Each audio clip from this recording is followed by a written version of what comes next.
Having married Ted, who works for a foreign company, I changed to part-time work at his request. Then, Ted began to look down on me. The day after we moved into our brand new 5-room house. When I returned from work, Ted had invited his mistress and their love child to our home. "Sandra, get out right now," he commanded me. "I'm going to live with my mistress and our child." "Parasite, get out of the house." Alyssa also hurled insults at me with a grin. "Understood." I loaded the moving boxes into the car and left the house. 2 weeks later, I managed to arrange a meeting with Ted and returned home. "Sandra, let's try this trendy to living apart together marriage." Trying to act sophisticated, Ted said that, to which I replied, "What? I'm single, you know?" "What?" In front of their bewildered eyes, I presented the family register. Claire Hansen gasped at the document labeled ex-husband, Ted Morris. Confused, Ted saw me lift my lips. "Now is your only time to act all high and mighty. I'll make you feel the same despair I did. I am Sandra, a 48-year-old housewife. I've been married to Ted, who is 8 years my junior, for 15 years. We met at work. Our parent company teamed up with us to co-develop a new product. Ted wasn't particularly skilled, but he was serious, gentle, and popular among the female staff, I remember. I liked him too, but considering the age difference, I thought it would be bothersome if he had feelings for me, so I was careful not to get too close. So, when Ted proposed a relationship with marriage in mind, I was astonished. "Sandra, you're so reliable, it feels comforting to work with you. I'd love to build a family with someone like you." His eyes sparkling, he said that, and my heart swelled. I knew some male colleagues called me unfeminine and arrogantly competent. So his words meant a lot to me. After a year of dating, we got married. After our engagement, Ted made a suggestion. "I'm not good with kids. So, I'd like to continue just the two of us." Understood.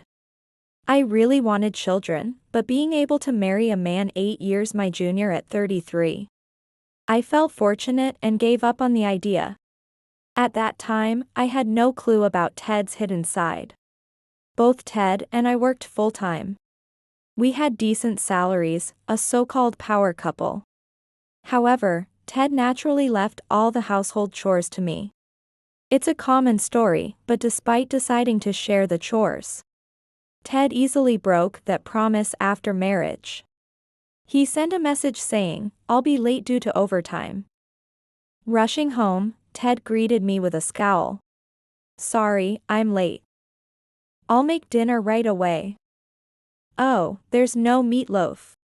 I prepared the meatloaf in the morning, planning to just bake it later, but now I can't find it.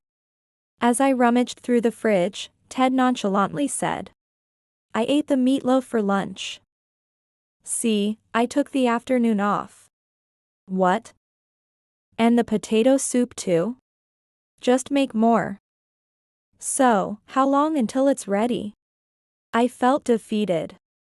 There was no more ground meat or potatoes left. It would take over an hour to go to the nearest supermarket, buy the ingredients, and start from chopping the onions. I need to buy ingredients, so it won't be ready until after 9 p.m. "Didn't you realize they were for dinner?" As I grumbled, Ted rolled his eyes. "Don't get mad just because I snacked on dinner, you're so narrow-minded." I had no choice, there was nothing else for lunch. Instead of complaining, "Why don't you hurry up and go buy them?" Despite it being his fault, what a thing to say. I was also just back from work, tired and hungry. Seeing my face, Ted clicked his tongue and put on his jacket. "Forget it. I'll eat out." He then stretched out his hand in front of me. "What?" "It's your fault, so give me some money." I couldn't believe my ears, but to avoid further argument, I reluctantly took out a $50 bill from my wallet and handed it to Ted. That night, Ted came home late, completely in a good mood. But I was left feeling uneasy after finishing my dinner with just some side dishes and bread. Moreover, even when Ted came home on time, he never bothered to bring in the laundry or take his turn cleaning on weekends. He left all the household tasks to me. When I confronted him, he repeated the same excuses. Housework is women's work, isn't it? I'm tired from work. Even if our salaries are almost the same, my job is harder. I was fed up with fighting about chores when Ted's transfer to another region was decided. I've been appointed leader of a new project. I guess they have high expectations for me.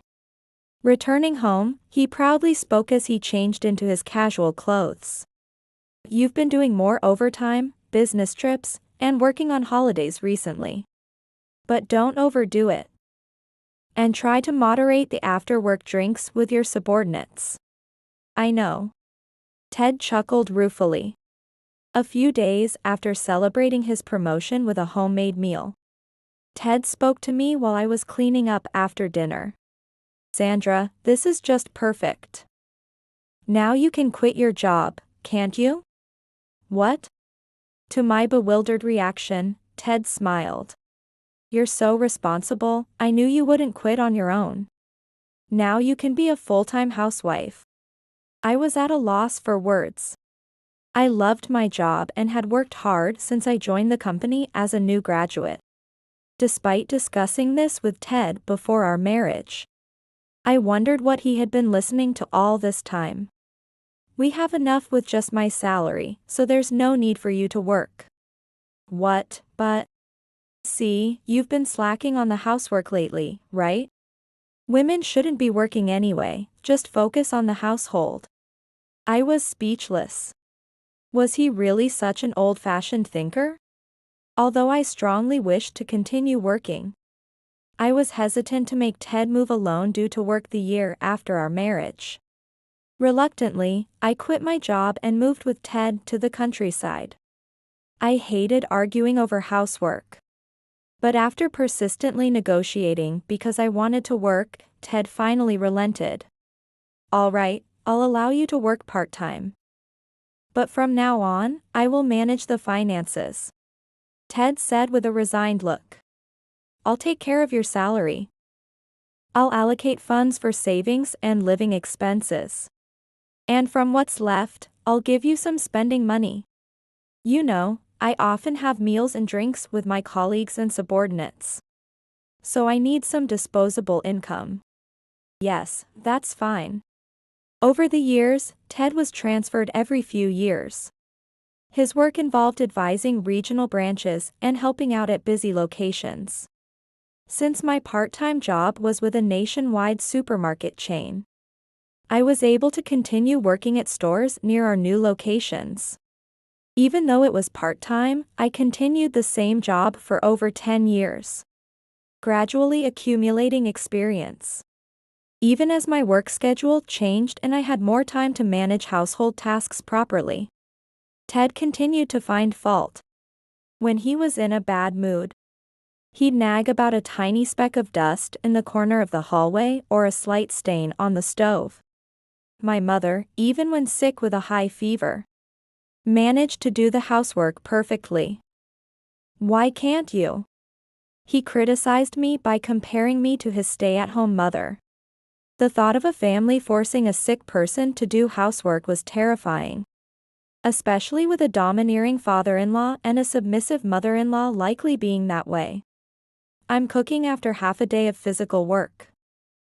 There might be some spots I missed. I pursed my lips. If you're going to complain, why don't you help out? Since we got married, you haven't even washed a single dish. When I finally spoke up, Ted flew into a rage. Huh?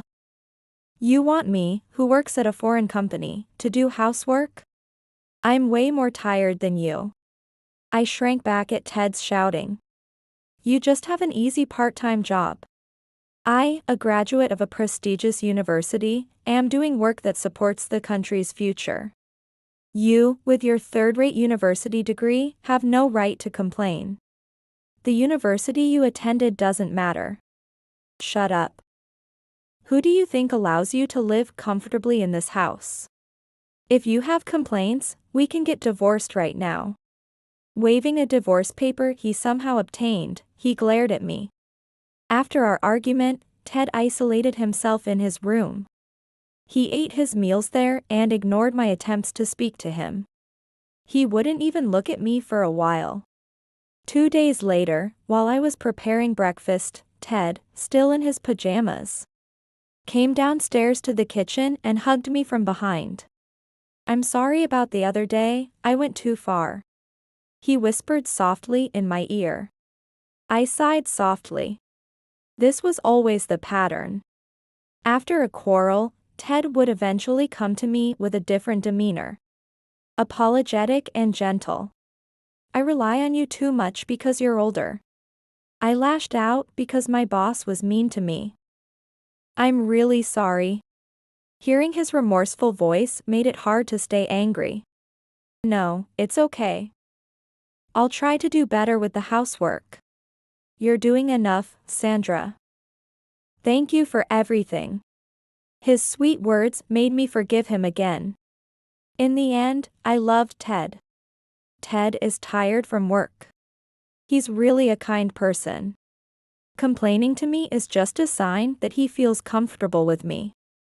That's how I made excuses for Ted's whims and harsh words, unable to fully resent him. Despite my patience, Ted's verbal abuse worsened over time. Eventually, the apologies ceased. And it became normal for him to get angry over trivial things or to treat me with a sulky demeanor. One day, a definitive event chilled my feelings of love for Ted. Ted got the flu.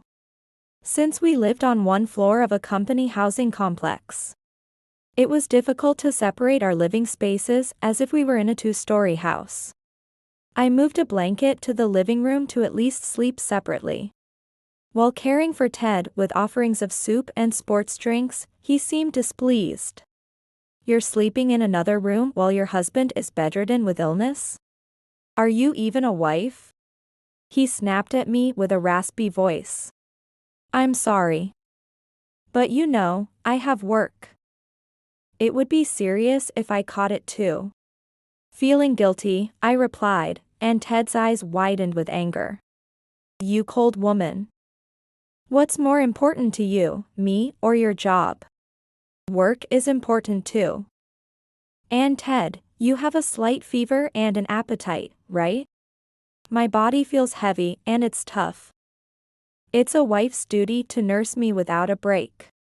Devote yourself more to me. I was internally dismayed, thinking he was acting like a kindergartner. But perhaps he really feels bad when he gets sick since he's usually so healthy. All right.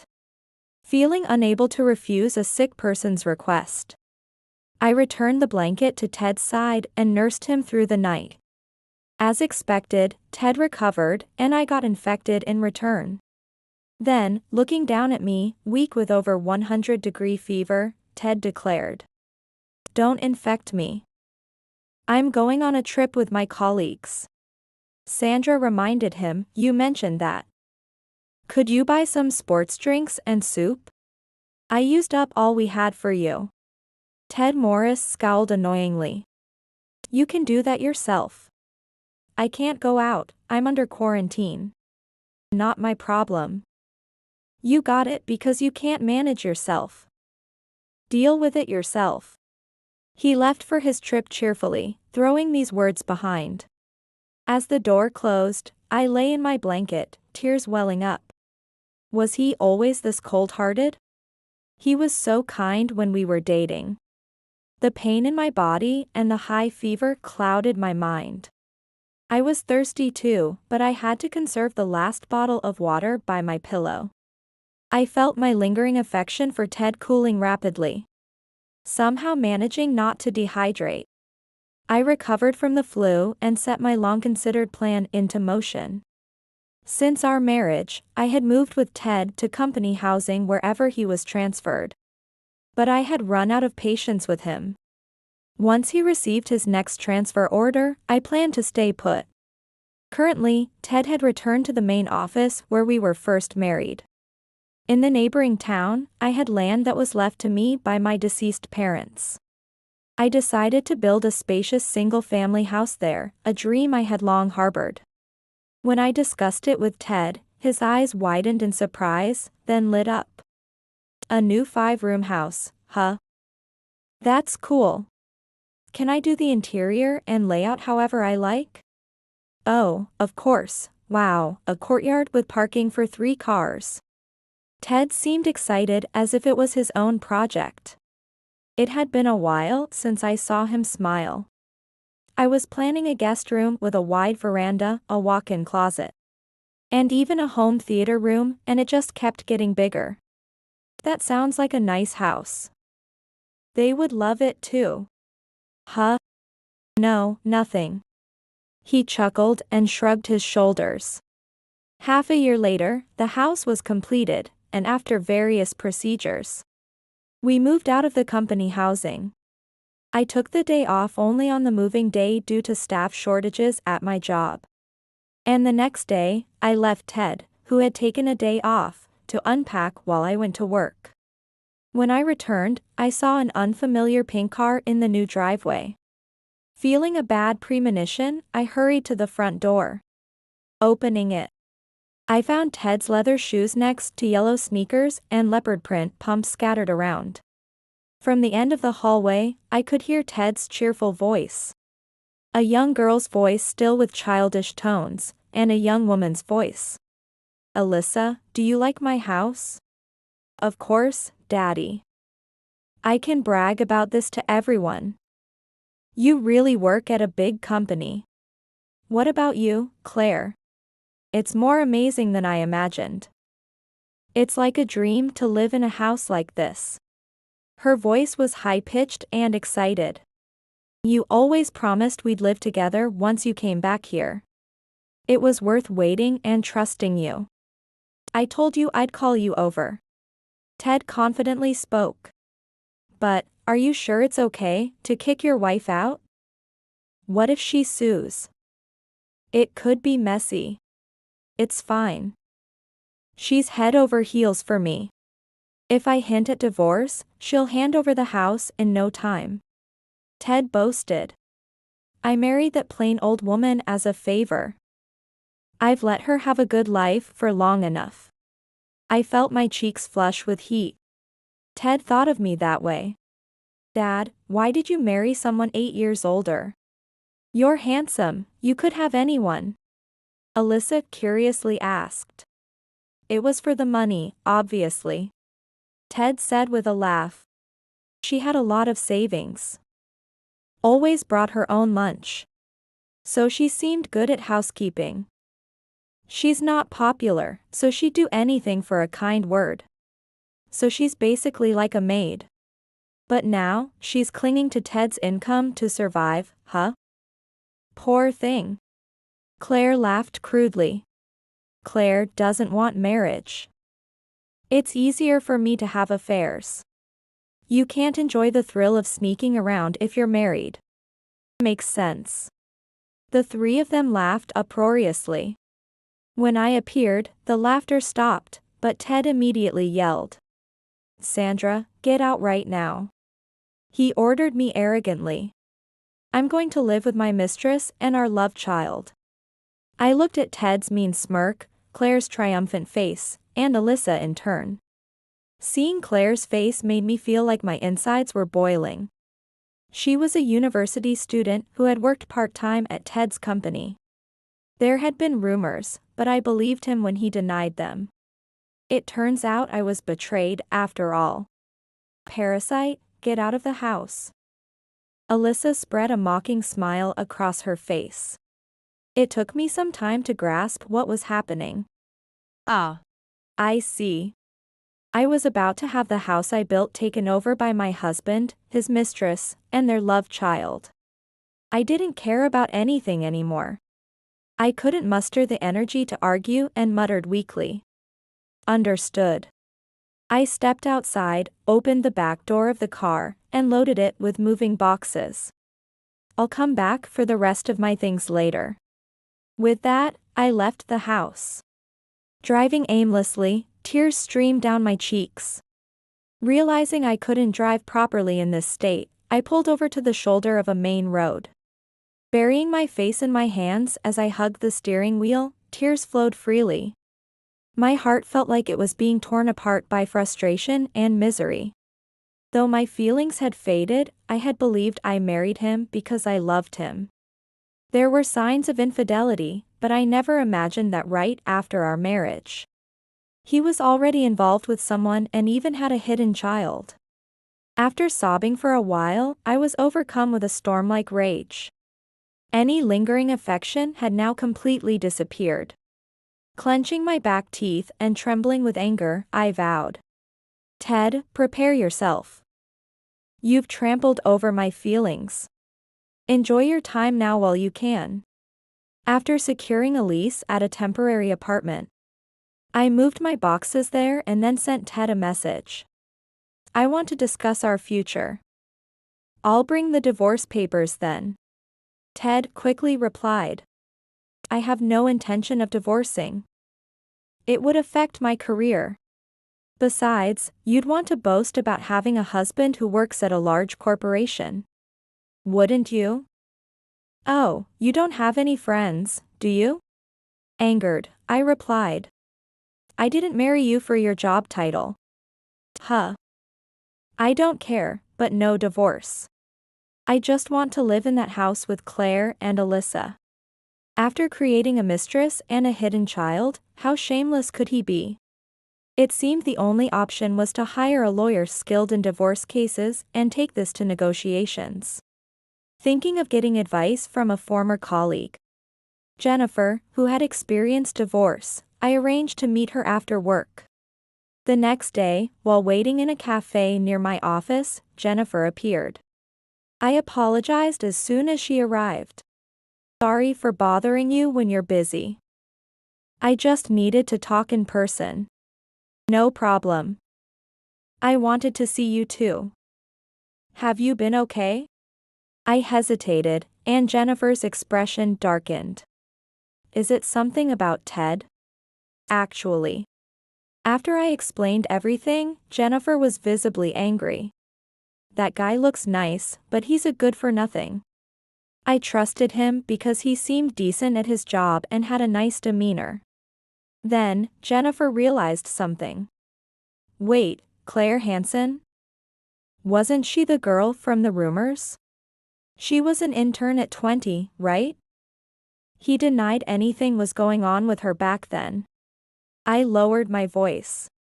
"That's right. It was the year after we got married.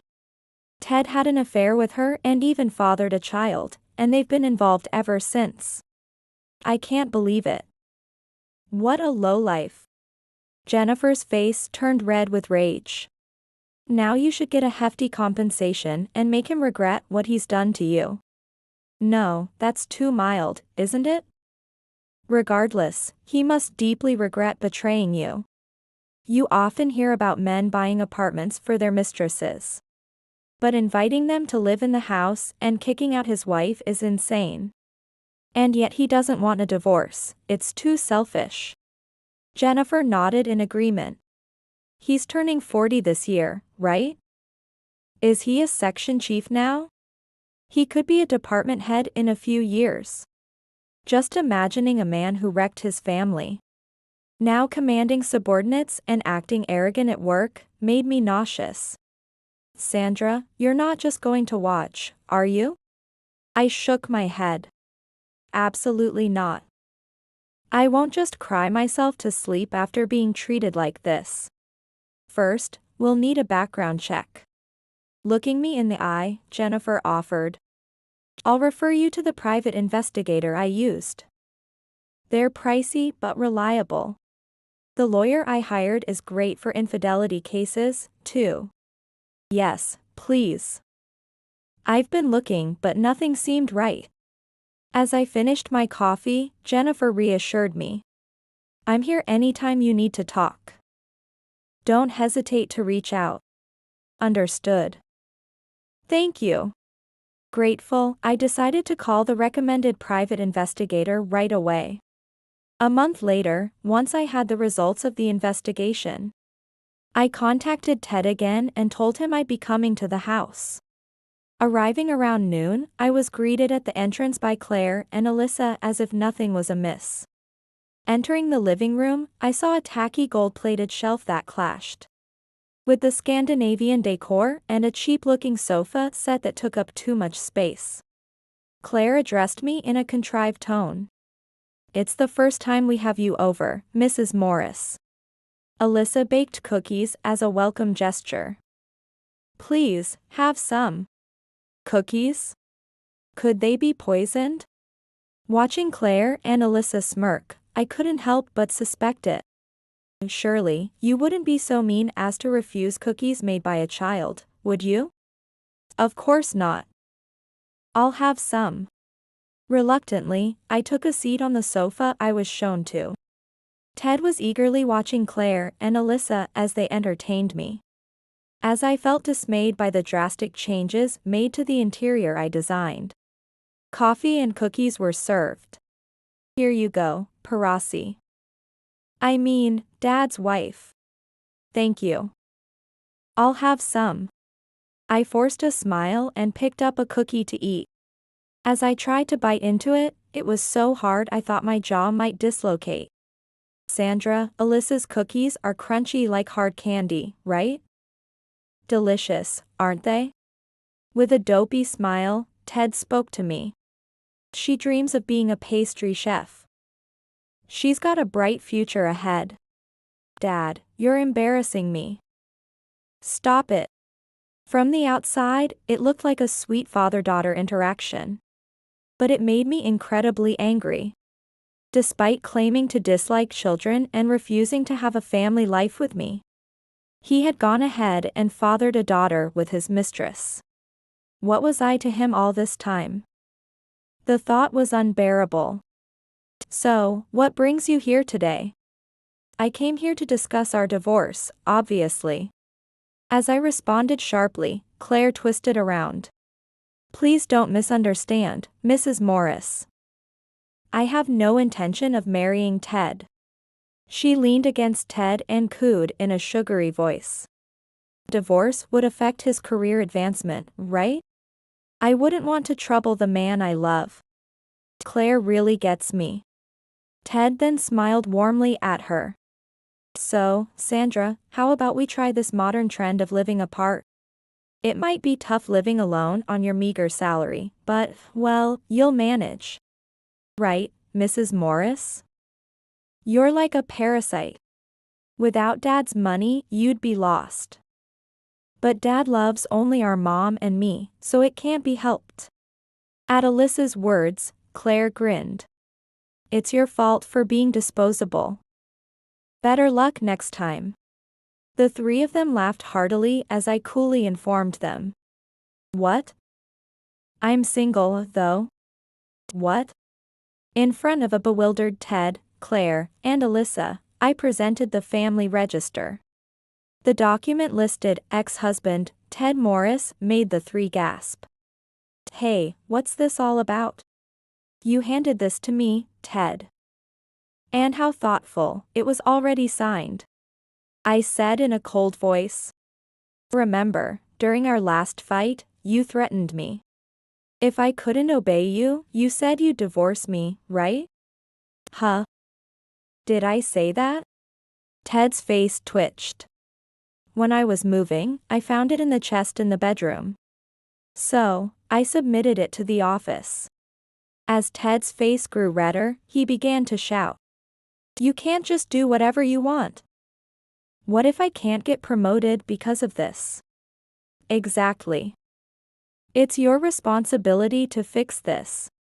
"Oh, still just a regular employee, yet pretending so much." I chuckled, causing Ted to freeze. "What?" With lips pursed and trembling, Ted was stared down by Claire and Alyssa. "A friend of a friend works at Ted's office. I had them dig up some info." I spoke with a smile, causing Claire to panic. Ted is a division manager at a multinational corporation's U.S. branch, right? He earns over $100,000 a year and is often called around the country as an advisor. Because he's so smart and graduated from a prestigious university. The two tilted their heads, puzzled, as I burst out laughing. A division manager? He's just a section chief. Plus, after getting the position, he kept making mistakes. And was frequently sent away to regional offices. Good at his job? That's a lie. Claire's face stiffened, but she quickly plastered on a smile and hugged Ted from behind.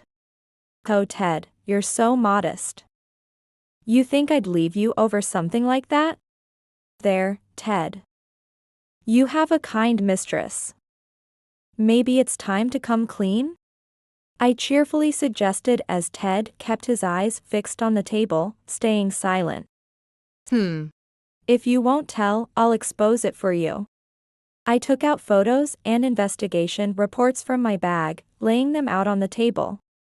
Claire and Alyssa leaned in to look. Claire's face changed color instantly. Who are these women and children with Ted? That girl looks a lot like me. At those words, Claire's eyes widened. Could it be? Exactly. Ted's mistresses and hidden children. Claire and Alyssa were left speechless, their mouths agape. 1. I pointed at Claire and then counted the photos in front of me. 2, 3, 4, 5. What's that? The ranking of the mistresses. With a sympathetic smile at Claire, who looked shocked, I continued. You're in luck, Claire. It seems you're number 1, both in the order you were made and in priority. Claire was speechless, so I kindly elaborated. You see, every time Ted made a mistake at work and got transferred, he'd frequent nightclubs and father children with mistresses across the regions. Although he told his mistresses he was married, he kept it a secret that he had other affairs. Glancing at a downcast Ted, I continued. Even when transferred elsewhere, he'd meet them under the guise of business trips or vacations and give them money for living expenses. It's practically polygamy. Quite luxurious, like a noble from ancient times. In front of an impressed me, Claire clenched her fists. Alyssa was on the verge of tears. Dad, you're joking, right? You said you loved Mom and me. Say something. But we're the most important to you, right? She wrapped her arms around Ted's back, looking up at him with pleading eyes. You take us to fancy restaurants and regularly give us gifts. He even invited us to his house. Yeah. That's right. Giving us a house, that's the best treatment. We are special. As Claire and Alyssa tried to convince themselves with rapid chatter, I interjected. He has no intention of gifting you this house. Suddenly, the two turned on me. That's none of your business. Exactly. Parasites should just keep quiet. I'm just kindly letting you know early. With a slight smirk, I delivered the news. The house will be put up for sale next weekend, so you'll need to move out by then. What? Such a waste. It was built with my savings, after all. But I don't want to live in a house that's been inhabited by mistresses and hidden children. After a moment of stunned silence, Claire and Alyssa screamed. What are you talking about? This is Dad's house, right? No, it's not.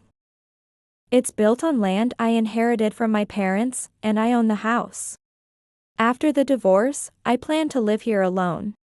Claire and Alyssa gaped, speechless, as I continued. Yet, here you are, having kicked out the owner to move in mistresses and hidden children. What were you thinking? You could buy the house because of me. Ted finally spoke up after remaining silent for a while. He glared at me with fierce eyes and raised his voice. It's because I worked and let you save that you had the money. I earned well because I'm an elite, which gave you such comforts. Even though you're incompetent. Ted was shaking with anger, spitting as he yelled. You're ungrateful. You've forgotten the favor I did by marrying you. Who do you think you are? Yes, whatever. As I brushed off his comments, Alyssa seemed to realize something. Dad, you're just a regular employee now, right? And yet, you're looking after not just us, but other mistresses too. You must be very wealthy. Well, he works at a big company, so he must be earning a good salary. Unfortunately, that's not the case. I spread out Ted's credit card statements on the table, causing Claire to freeze in shock. Alyssa, peering over, screamed. $20,000 in debt? Are you kidding? It's addressed to me. Don't open my mail without permission. It was an accident. As Ted clicked his tongue in response to Claire and Alyssa's reactions, Sandra laid it all out. Surprise, surprise. Along with the revolving credit, there are shady loans too. Totaling about $50,000, right? I laughed mockingly. This is what happens when someone on a lower salary than mine tries to show off. By splurging on mistresses and hidden children. That's a lie. He stood up abruptly and berated me. There's no way a part-time clerk like you earns more than me. I thought you'd say that. I thrust her pay slip under Ted's nose, causing him to stagger back and collapse onto the sofa, his face aghast. He holds his head and mutters in a voice that seems to disappear. Sandra earning more than me. That must be a mistake. I chuckled through her nose. A few years ago, I passed a test and became a full-time employee. Thanks to my track record, I'm now the manager of this regional branch. The blood drains from Ted's face. That's why I earn $10,000 more annually than you, Ted. Otherwise, I wouldn't have been able to save enough to build this house. Why didn't you tell me? Keeping secrets from your husband, that's deceitful. The man who's been creating mistresses and hidden children all over America is asking that? I shut down the shaken Ted with my firm response. Just so you know, despite your low salary and debt, I will be claiming compensation from you. It's going to be a substantial amount given the length of time involved. Be prepared. What? I'm already barely making it. There's no way I can handle more. Hey, what's going on with you two? He tried to stop Claire and Alyssa as they grabbed their bags and coats, attempting to leave the room. I can't deal with this anymore. I'm leaving. Where to? This is your home, isn't it? It's not Dad's house, it's her house. Alyssa smiled sarcastically. We used to call her a parasite, but it turns out Dad is the real parasite. I don't need a lying, debt-ridden father. Claire expressed her disgust in a weary tone. I thought it was okay to be a mistress as long as he spoiled me. But a futureless, debt-ridden old man is just a waste of time. Old man? I'll find someone better. Bye. Don't contact me again. As Claire and Alyssa briskly walked out, Ted Morris collapsed to his knees at the door. Claire, Alyssa, please come back. Ignoring Ted's tears, I continued to pack her things when Ted suddenly made an offer in a soft tone. Hey, let's get remarried. What? I'll forgive you for submitting the divorce papers without my permission. Let's start over. After all, you matter the most to me. Astonished, I showed Ted my phone. It's too late. I had Jennifer's friend live stream this to your boss. Ted's face turned pale. Your past mistakes were overlooked with transfers. But this time you're probably getting fired. Ted collapsed, making a pitiful sound. Without looking back, I left the house. Ted, having given up on rebuilding with me, apparently continued to contact Claire and Alyssa persistently. However, Claire blocked all contact with Ted after moving her belongings from my house to a new apartment. The next day, Ted was fired. During lunch, his subordinates showed him being humiliated on their phones. And his boss, who valued family, was furious. Informed by the real estate agent that the house would be sold, Ted moved into a shabby apartment, crying. When I threatened to sue if he spoke further about reconciliation, Ted finally gave up. After hiring a lawyer to claim compensation from Claire and Ted, both readily agreed. Claire, now burdened with debt repayment, increased her shifts at the bar and took a daytime job. Her once glamorous appearance faded with her non-stop work schedule. Ted, too, was juggling multiple part-time jobs to manage his growing debt. With no time or money, his nights at the nightclubs were over.